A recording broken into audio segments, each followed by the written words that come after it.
Chapter 12. Continued.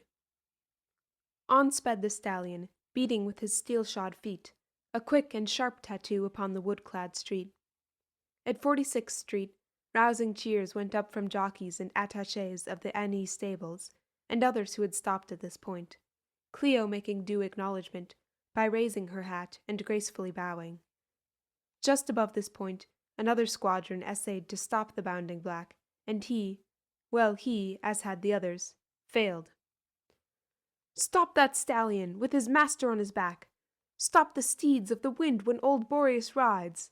Stop that when it shoots forth, from whence the stallion's name, a veritable thunderbolt itself! Just as well have attempted to stop and hold the latter, as the namesake, Cleopatra's thunderbolt." He followed, making several squadrons now in pursuit.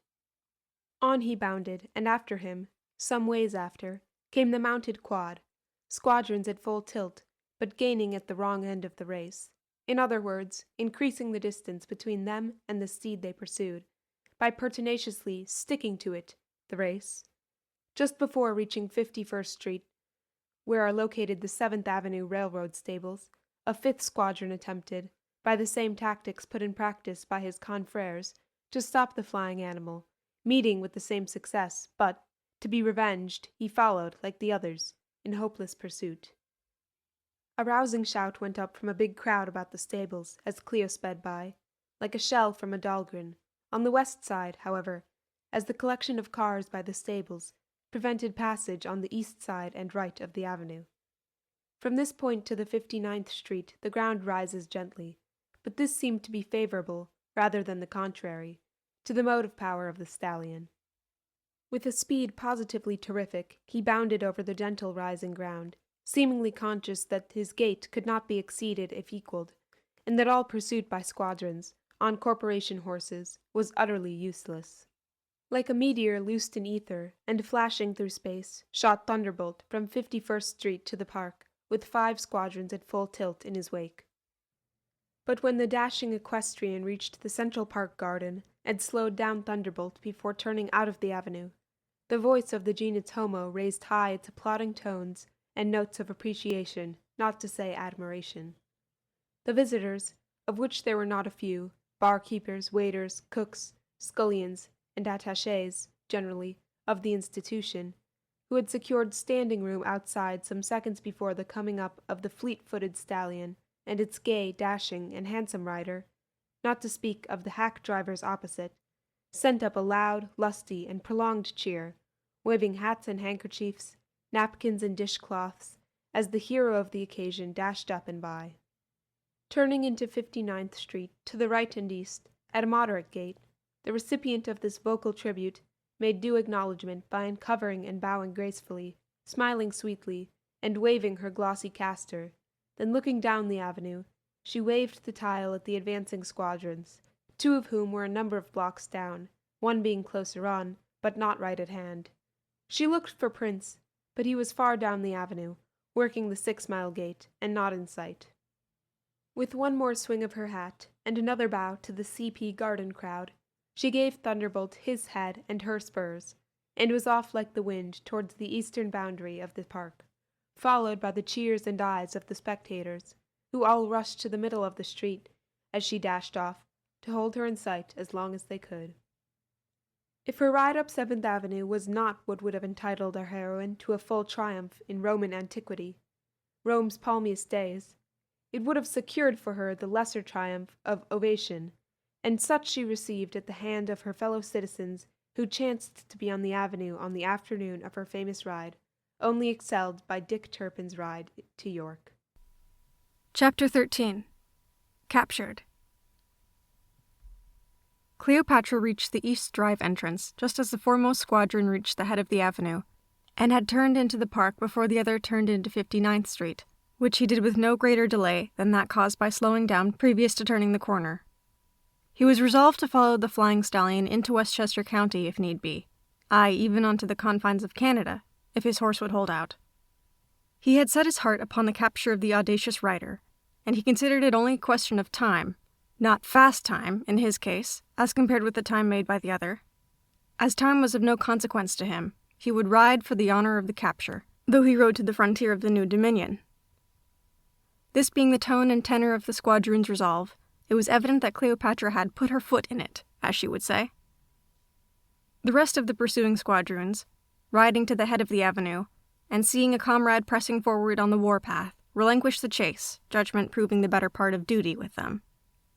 Cleo took the east drive, glancing up the street as she turned, and, not thinking probably that there was a bridle path for equestrians, dashed along the broad avenue filled with gay equipages of varied styles and character, moving either way, but for the most part wending northward, and became the cynosure of all eyes within whose range she passed or was passing. The speed at which she dashed along, if not so great as that attained on the upper part of the avenue, was still very great. The Mount St. Vincent house, at the northeastern extremity of the park, was reached in quicker time than was ever before made on the same ground. There was a crowd on the piazza of this ancient edifice, once the convent home of the Sisters of Mercy, and something over 100 years old now turned to other, but by no means base uses, which had been drawn from within the house by the loud and rapid clatter of the stallion's flying feet, which heralded his quick approach. Slowing down a little, Cleo dashed close into the stoop, and raising her stallion forward, high in air, whirled him on his hind feet to the right about, bringing him to a standstill when he came to earth, she then dismounting. With an offhand bow to the crowd in general, and a saucy smile, she passed along the tessellated way to the piazza, her horse being taken in charge by one of the stablemen, who essayed to mount at once, not dreaming the animal would object. The attempt was a decided failure. "I wouldn't mount him if I were you," said Cleo with a laugh, as the baffled and somewhat chagrined stableman was making a second attempt to place the stallion under him. "No! Mike, don't mount!" said one of the crowd as the animal drew back, pulling the man with him and rearing high in air, and striking out with his forefeet savagely. Mike took the advice and did not mount, but let the horse round to the shed. It would hardly pay to mount, you know. Cleo, whom upon all eyes were now fixed, went inside, a number of gentlemen following immediately after, others remaining outside. "Who is that young fellow?" asked one of the latter of no one in particular, but everybody in general. "Don't know who he is." "Friend of Harry Prince," volunteered a third. "He's a horseman," remarked a fourth. "I'm gambling that's Cleo Clayton's stallion. I'll go a bottle on it," spoke up a fifth. "'Tis he, by Jove!" exclaimed a sixth. "And 'tain't no 10 to 1 it isn't her, Cleo herself." "Pooh! Pshaw!" exclaimed a seventh. "Let's get in and take a look at him or her," said an eighth. "Helloa, Chris. How's Peanuts?" This from one of the party to Chris O'Connor, who drove up at the moment behind his rattling bay, the latter rejoicing in the classic and euphonious appellation of Peanuts, but bearing his honors meekly. "He's red hot, fine as silk," returned Chris. "I've entered him for the gentleman's race at Jerome Park. Going to ride him myself." At this moment, up dashed one of the mounted squad of 7th Avenue, the one who had followed the trail of Cleo. "Seen a black horse with a gay-looking duck onto him go by here, gentlemen? Did he stop here?" were the questions he hurriedly asked, as he reined in his hard-breathing, foaming steed. "Yes," volunteered Chris. "He's gone up the lane flying. You'll find him at Harry Berthoff's, I guess, or over to Judge Smith's." "Thank you," said the squadron, and dashed off, determined to capture the gay-looking duck, if victory would result from persistency and hard riding. At one of the tables in the smoking room of the Mount St. Vincent sat Cleo, her feet upon the black walnut, her legs crossed, her hat at an angle of 45 degrees, with the brim resting on her right ear. With all the nonchalance in the world, she sat there, gently whipping her right leg with her inseparable companion, her whip. A small bottle of Widow Clicquot stood at her right hand, the contents partially disposed of. A package of cigarettes lay on the table, and the blue smoke from one of these dainty things she was expelling from her nostrils with all the gusto of the most inveterate cigarette smoker. 20 pairs of eyes looked her over from head to foot, not all at once, nor with long, rude gaze, her small feet seeming to attract more attention than any other part of her person, though it was evident that the remark of one gentleman, in a low tone to a friend, to the effect that she was a young fellow of good parts and fine points, would have found echo in every breast. And she glanced from one to another of the gentlemen present, with unabashed, though not bold and brazen, gaze, and no doubt expressed herself mentally concerning their parts and points. 15 minutes passed. Visitors came and departed, the handsome, nonchalant young fellow being the observer of all corners. A dozen or 15 who had been standing on the piazza now entered, among them Chris O'Connor, Harry Ford, Warden Stackham, Billy McArdle, Billy Radford, Colonel Long, General Johnson, and others, all out with their fast nags. McArdle looked at Cleo intently, his gaze being most searching. She met it steadily for a moment and then glanced away, as if utterly indifferent to the searching look. He had no suspicions, but fancied the young fellow looked familiar. That was all.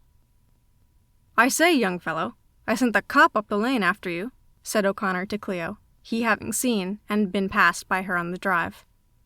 "If you skip the other way," he continued, "you'll euchre him." At this moment Prince rode up, and dismounting entered the smoking room. "You are late, Harry. I have been waiting for you," said Cleo, getting to her feet. "That's not what's the matter, Don. You were early," laughingly returned Prince, who then shook hands with the gentleman named and several others, introducing Cleo as his friend, Don Juan Mendez, from Paris, formerly of Cuba, informing McArdle privately that he was cousin to Miss Clayton. Mac saw through it now, why the face looked familiar, for the young fellow did resemble somewhat Miss Clayton, though taller and darker, as he remarked. Cleo ordered some more wine, and the party of 6 or 8 sat down at one of the tables. "Here's to our better acquaintance," said Cleo, as she and the others raised their glasses. Just as the wine was tossed off, one of the party exclaimed, "By Jove, here's the cop!" the individual thus denominated riding up at the instant. "Skate through the back door on the right here," said Connor.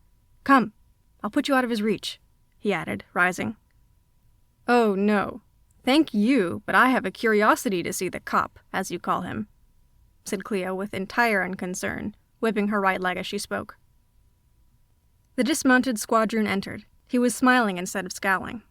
His eyes fell upon Cleo, who sat facing him as he entered at once. "Thou art the man," he said in a good-natured way, and with a laugh. "I'm the man, eh? You are certain it's not a case of mistaken identity?" remarked Cleo, interrogatively, laughing as she spoke and rolling a cigarette. "There's no mistaking you, young feller," returned the squadron good-naturedly, adding, "You led me a nice race of it, you did." "Oh, don't say race. There was no race about it, officer. A gallop on my part. A chase on yours. But half a glass of wine." "No? Do. 'Twon't hurt you a bit."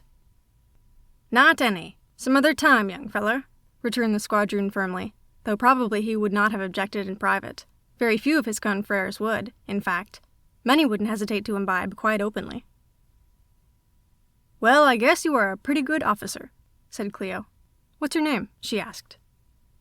"Booth, Mounted Squad No. 1. "Well, you have captured me, I suppose. I'll own up when I'm the man." But in the classic, and never-to-be-forgotten words of the immortal Tweed, "What are you going to do about it, Mr. Officer?" asked our heroine, tossing off a glass of wine, and then proceeding to roll another cigarette. "There's only one thing to do," returned the squadron in a matter-of-fact way. "And that is," was the unfinished interrogatory of Cleo. "To take you in," with the rejoinder of the squadron.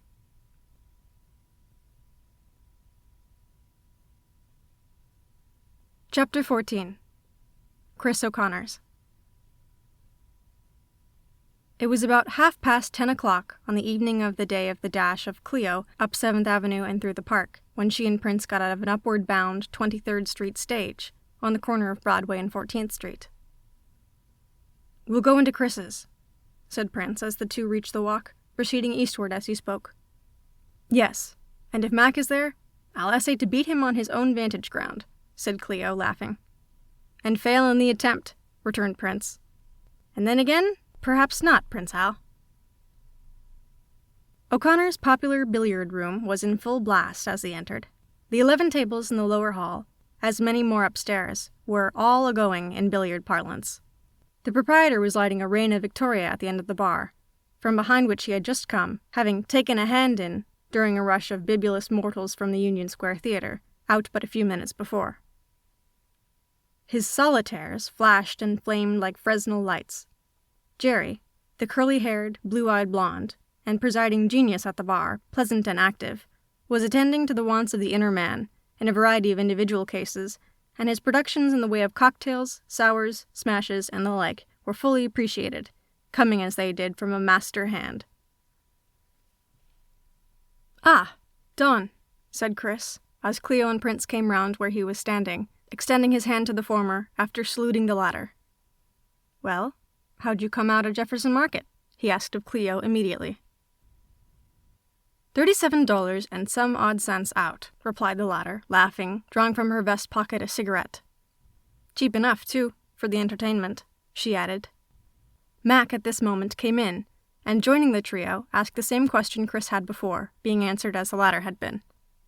"But come," said Cleo, "trot out a widow, unless you gentlemen prefer some other wine." "Open a widow, Jerry," said Chris, knowing that no preference would be expressed, and saying to Cleo, "That's a good enough wine for anybody, Mr. "Oh, don't Mr. him, Chris," said Prince. "Call him Don Juan, or Don, simply. I'm glad he's got saddled with that appellation.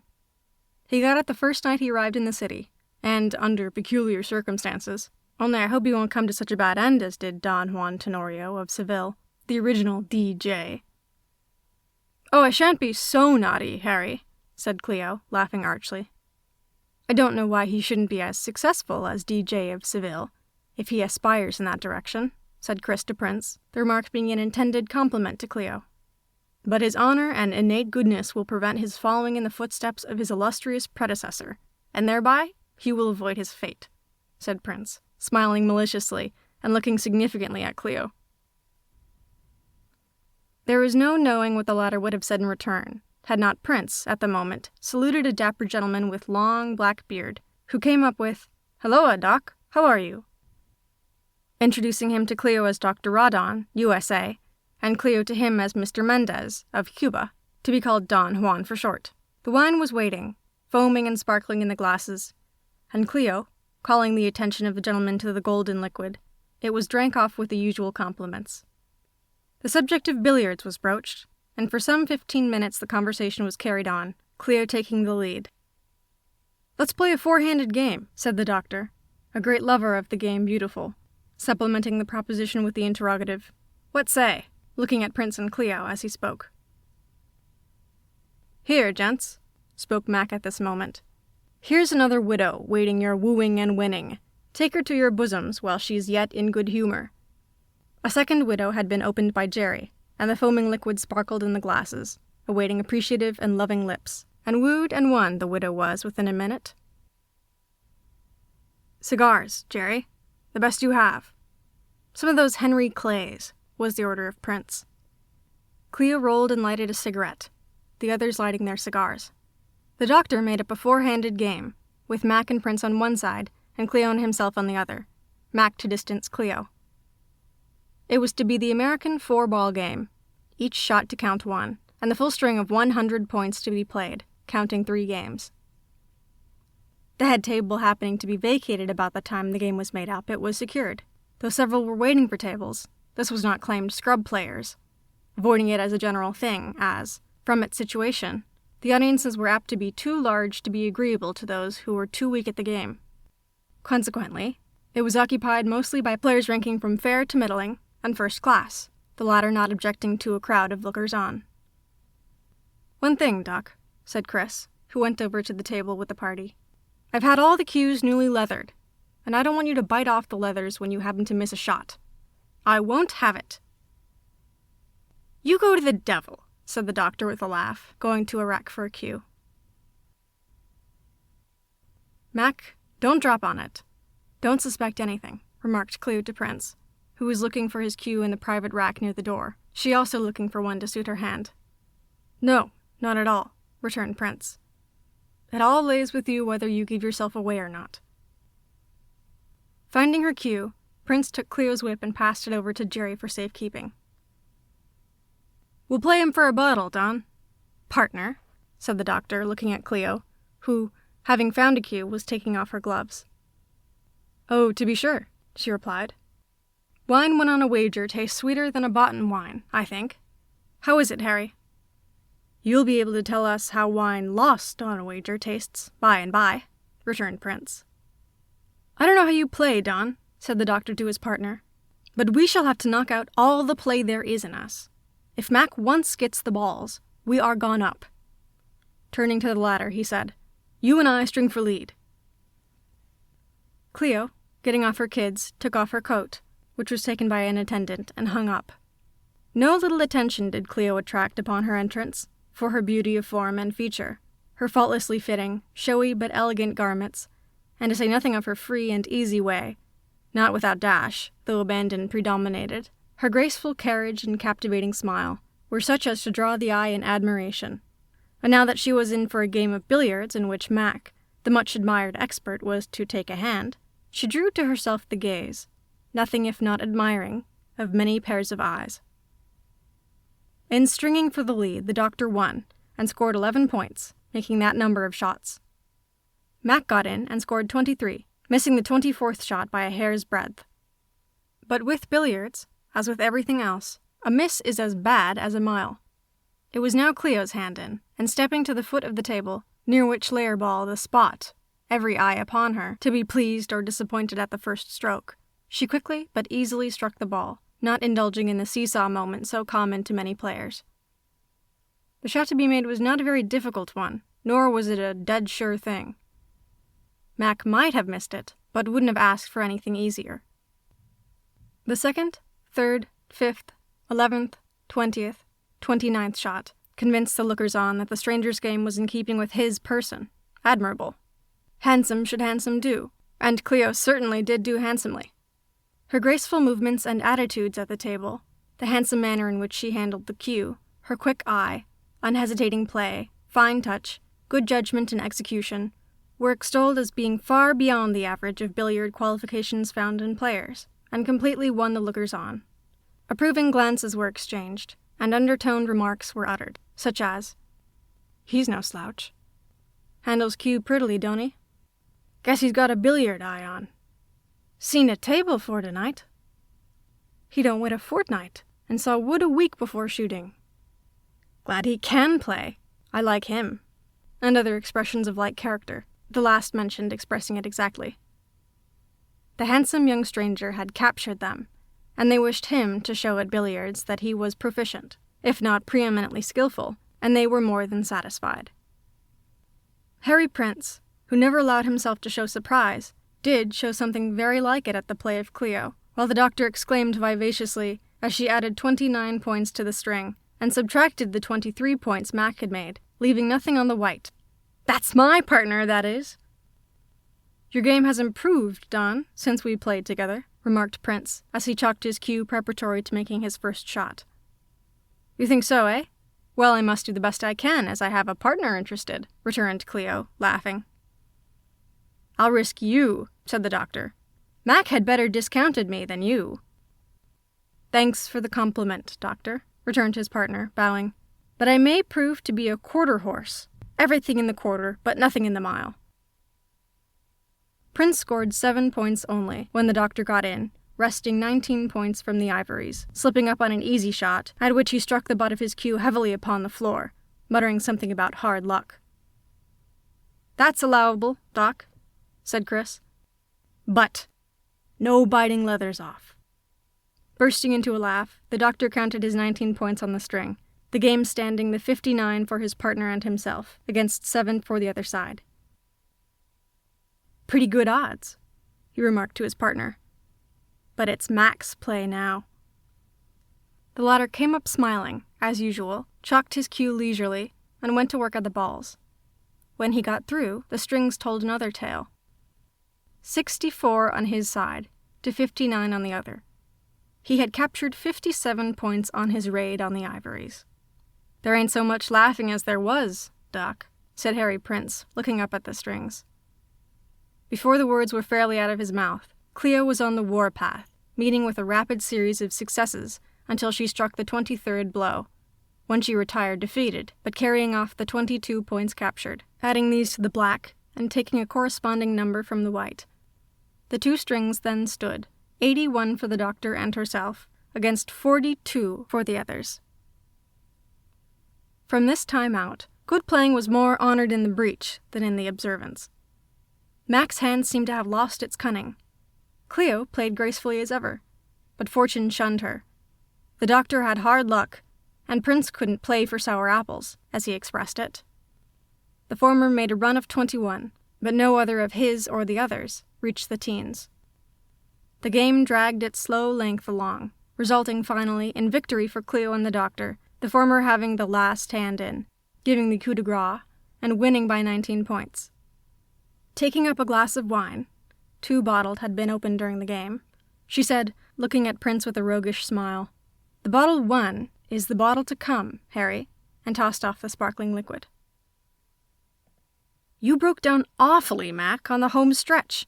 What was the matter?" remarked and queried Harry Prince, as he and the others were washing their hands at the conclusion of the game. "Don't know, Harry. The old thing wouldn't work, somehow or other. It happens so sometimes," returned Mac carelessly. "If you had been at a certain place I could name, I could account for—" "He didn't listen to the mockingbird.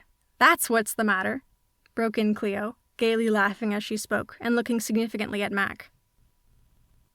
Harry Prince cast a quick, sharp glance at her. He read in her face what he didn't expect: deliberate purpose. Mac dropped the soap in the bowl, withdrew his hands, all dripping with water, and started back, exclaiming, his eyes fixed intently upon the laughing beauty, "By Jove, I drop on it! I thought—" "Hush," said Prince in his ear. "For your life, Mac! Silence!" he added in a whisper of intense earnestness. "Harry, the doctor and I will enjoy that extra sweetness now in another bottle, if you will have the goodness to order it. That will be the battle won. The other 2 I'll settle for, my boy," were the words of Cleo, as she threw down a towel after wiping her hands, seemingly unmindful of the little by-play she had inaugurated. "There's no knowing what time will bring to pass," said Mac in an undertone to her, quoting her words at their first meeting. "That's so, Mac. You can't most always tell," returned Cleo, laughing heartily. Chapter 15. Oysters. The quartet and Chris were the last to leave the brilliant hall, and the hour was 1. A hack stood in front of the door, and the interrogatory of the driver, as the gentleman stepped out upon the walk, was, "Hack, gentlemen?" "Yes, Yank, I'll charter you," said Prince. "Unless you want him, gents," he added, turning to Chris and the others, Mac and the doctor. The gentlemen signifying they had no use for the hack, Prince said, "We'll jump in anyhow, and ride down as far as Masterson's, and have some oysters. I'm a little puckish myself, and think I could put away a broil to good advantage. Come!" "What say, Doc? Mac? A few mollusks on the half-shell will be good ballast to take after that wine," said Chris, trying the door of his place, after the key had been turned by the boy, who generally locked up. "Well, don't let's ride," said Mac. "It's only a few steps down there, and if you want the hack, Harry, let Yank drive down and wait." "All right," said Prince. "Come, Doc, we'll walk down, it's only a block. You can drive down, Yank, and wait for us. Here, take a cigar."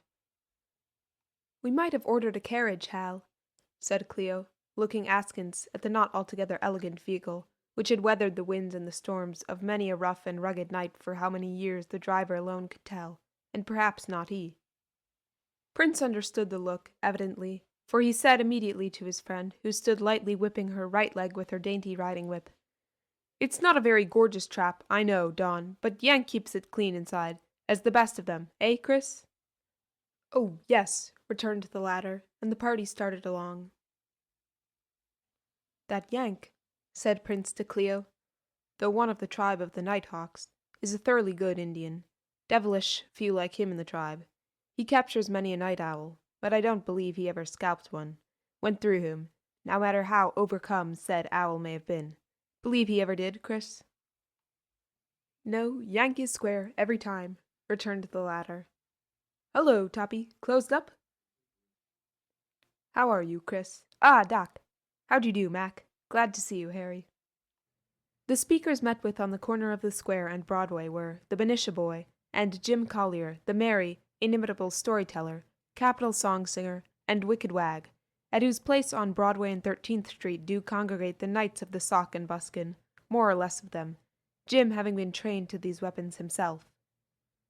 It was the boy who first spoke, and he and Jim, having been introduced by Prince to Cleo, were by him invited to accompany the party to Masterson's oyster saloon, which invitation was accepted, the boy remarking, however, that it was rather late, but Jim declaring it to be just in the shank of the evening, with which the party generally coincided.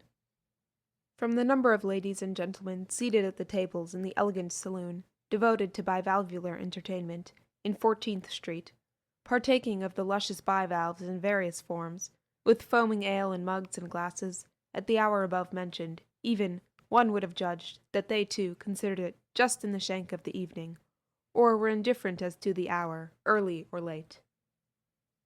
Masterson, a large, fine-looking man, of the blonde type, greeted the party of 7 gentlemen in the happy way peculiar to him, and invited them to take some ale, recommending the brew he dispensed as being very fine, and a good appetizer before oysters, as well as an essential accompaniment. The party partook of the creamy malt beverage, and then seating themselves gave their various orders. It was 2:30 when they emerged from the saloon, conversation, after oysters, having consumed the time to that hour. Just before they came out, Yank was accosted by a well-dressed young fellow, lushy and lippy, if not inclined to be mussy, was at least fractious. "I tell you, I can't take you, young fellow. I've got a party down there," said Yank in a very decided tone, as the other persisted in being taken home by him. "Oh, curse the party! Let 'em go to—" "Well, there they are, young feller. Curse 'em if you want to. You'll find it a pooty healthy party to manage, single-handed, I guess," returned Yank, as the 7 came up from the saloon. The young fellow, instead of departing, as discretion would have advised, when he saw the party, stood his ground, as valor prompted. He was just in that condition, from imbibing, that makes those of his disposition unmindful of the consequences of indiscretion, and being valorous with Dutch courage, he scorned to retreat before the advance of an overwhelming force. And he might have stood his ground without any unpleasant consequences ensuing, or even being noticed, had he kept his tongue in check, but this would have been asking too much of him altogether, in the condition he was in. Not drunk by any means, but obstinately set up, and could not have been expected. He would talk with his mouth, and so paid for his indulgence, if not temerity, under the circumstances. Probably he considered he had sufficient grounds for the course he resolved to take, inasmuch as he wanted the hack, and he couldn't get on account of the others, whose rights, in the premises, he did not feel called upon to respect. What were they to him? "Well, are you fellers all going to bundle into the hack?" with his first and insolent interrogatory, of which no notice was taken, however. The silence of indifference, if not contempt, exasperated the valorous young man, and roused him to greater efforts. "You're a parcel of infernal suckers!" he belched out with no inconsiderable petulance. Not the least notice was taken of this, strange as it may appear, and this utter ignoring of his speech and person, none of the party condescended to look at him, even, was exasperating to the highest degree period. To be thus treated with silent contempt, to be treated as a non-entity, was more, the young man felt, than he could bear, more than he would bear. Yes, it was. His valor was screwed to the sticking point, and woe be to the 7. Squaring his yards, and bracing up sharp, the valorous and exasperated young man exclaimed, with considerable emphasis, and in a tone expressing confidence in his ability to back up any assertion he might make, however extravagant, "I can put a head on any man in the party for money. You're a pack of high binders, and couldn't fight for string beans." This fearful explosion, unqualified statement of what he could do, and what they could not do, drew fire from the boy, who towered above the young man, as Pike's Peak towers over Mount Morris, and the fire came in the form of laughter and remark, the latter to this effect: "What's the snoozer talking about, anyhow?" It was the Benicia boy, John C. Heenan, who spoke, and might be taken as an indication that a storm was brewing. We shall see. "Talking about? I'm talking to you and the whole gang of suckers," roared out the very valorous young man, foaming.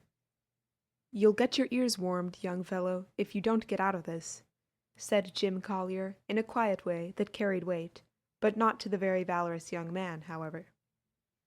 "Does he want that snuff-trap of his sprung?" quietly queried the boy.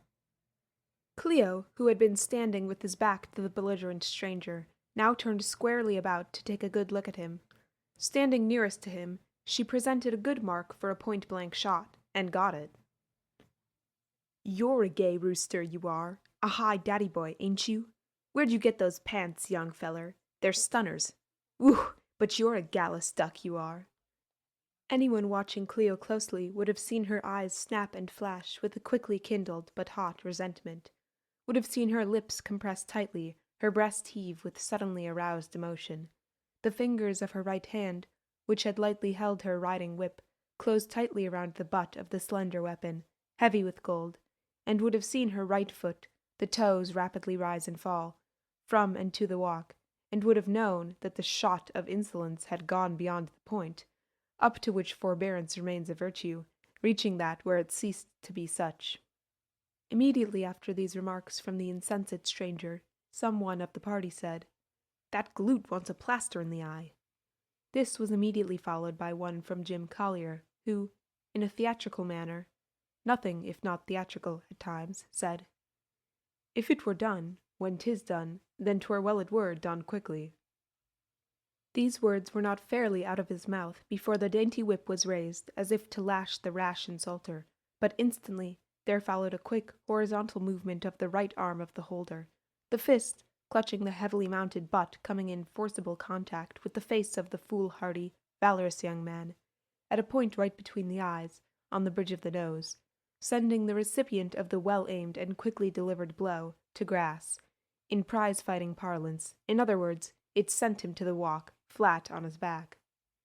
"A good shot," said Mac, billiardly speaking. "Well executed," said Chris in the same vein. "Caromed on both ogles," said the boy, in mingled billiard and prize-ring parlance. "A good shot," said the doctor. "Dead for a ducat, dead," said Collier, a la Hamlet. Before the astonished, he must have been, and rightly served young fellow raised his head from the walk, he began to bellow and bawl, "Police! Police!" in his loudest tones. And why shouldn't he? Why should one foolishly endeavor to maintain valor in the face of impossibility? And was he not opposed, attacked, and placed hors de combat by a force 7 times his own? 7 to 1 is fearful odds, reader, and he who wouldn't cry police in such a fix would show a lack of confidence in the power and presence of the conservators of peace and guardians of life and property that would be considered anything but complimentary and flattering by these gentlemen. The rule is that, in deadly affrays of this character, policemen are seldom, if ever, at hand, to lend the great moral weight of their august presence in support of the weaker party, while in affairs of no magnitude whatever, such as highway robbery, burglary, murder most foul, and the like, they are on deck at a moment's notice, armed in soul and eager for the fray. The exception in this instance proved the rule, as exceptions ever do. Round the corner, from University Place, quickly came a conservator and guardian, on the double quick, rapping his club on the walk as he rushed rapidly to the scene. The young man, who had met with a sudden and sanguinary sedan, had risen to his feet, and with handkerchief to his nose, which bled profusely, still bawled lustily for the police. "What's the row here?" queried the conservator, coming up. "Hello, Chris! Hello, Jim!" he exclaimed, recognizing these, as well as the other gentlemen of the party, with the exception of Don Juan. "Well, Charlie," said Chris, "that midnight marauder and murderously minded Modoc has been trying to get away with us, and we are only 7 all told. Don't want you take him in, but see us home, can't you? We don't want to be slaughtered in cold blood by this shack nasty Jim. But how are we to help ourselves if you don't cover our retreat?" This earnest appeal for protection, with the terrors of the situation touchingly set forth, had effect only upon the cachinnatory apparatus of the conservator, who burst into a hearty laugh, just as the much-maligned Modoc savagely exclaimed, "It's a lie! They went for me and knocked me down, and I want every one of 'em taken in, now! I'll enter a complaint against the whole gang." "Oh, you hush up, you're making too much noise," said the policeman, who had been informed of the circumstances in the case, and who was satisfied in the matter. "If you don't take 'em in, the whole gang, I'll have you booked," said the other, in a sour, surly, but somewhat smothered voice, owing to the handkerchief being held under his nose, and which was becoming deeply ensanguined with the glory fluid that flowed freely from his damaged nasal organ. To the extravagant proposition of the grieved young man, the policeman replied, "You hush up now, and go home. We hear enough." If the young man had had a particle of sense about him, he would have seen at once that he required altogether too much of one solitary conservator, who, had he felt inclined to entertain the unreasonable proposition, would hardly have undertaken to carry it out, unless reinforcements came up, which in this case did not. "Come, move on now, quick," spoke to the officer again to the obstinate stranger. "I'll see you damned first, 'fore I'll move on for you or any other cop like you," returned the insensate fellow, surlily and stubbornly. Not choosing to be damned before the young man moved on, the officer went for him, and, grabbing him by the collar, moved him on, nolens volens. If nolens, he made no sign, but went along as would a lamb to the slaughter. Whether the cop took him in or not, we do not know. The party now broke up, Prince and Cleo entering Yank's chariot, which was driven towards Union Square. "Well, is it home sweet home, or shall it be 5 o'clock in the morning?" queried Prince as the vehicle moved off. "Home sweet home," returned Cleo, adding with a laugh, "I've had enough glory for one day, certainly. A lively dash to and through the park, taken in, a victory at billiards, and a knock-down. That'll do for one day. Let me see, home or the hotel?" Cleo had engaged rooms at the Hoffman House, or rather Juan Mendez had, for the better carrying out of her intentions. "I'll go home, Hal. To my cousin's, you know." "All right, but what the deuce got into you make you give yourself away to Mac?" was the interrogatory of Prince, after telling Yank where to drive. "I don't know what got into me, Hal. Perhaps, as much as anything else, a desire to surprise you, if I could do so. Then I wanted Mac to know what time and tide had brought to pass. Again, I wanted him to know that I came off victorious on his own vantage ground, that the Q did the business this time, and not, well, you know what. Of course, I know my game is not to be mentioned with his, but he can't beat me, nevertheless. And again, after his close examination today, and he had been thrown off the scent by you, I wanted to surprise him. I guess I did. He'll keep it, I suppose, won't give me away?" "Oh, no, he's close," said Prince. "I don't want this thing known just yet, Hal, as that would bring the lark to termination at once, but I'll tell you what I do want. Old Mother Grundy and her progeny to suspect, as Dan Bryant says. And if they don't suspect for a great while, it will be because I throw up the contract, and if I throw up the contract, it will be because I don't wish the dear old creature and her darling crew to suspect."